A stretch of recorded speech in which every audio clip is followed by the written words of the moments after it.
আমাদের বহুদিন দেখা হয় না, কথা হয় না, আনন্দ বেদনার ভাগাভাগি হয় না।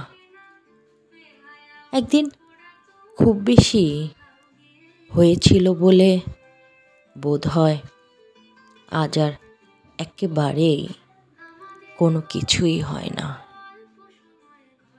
আমরা একে অন্যকে লুকিয়ে দেখি,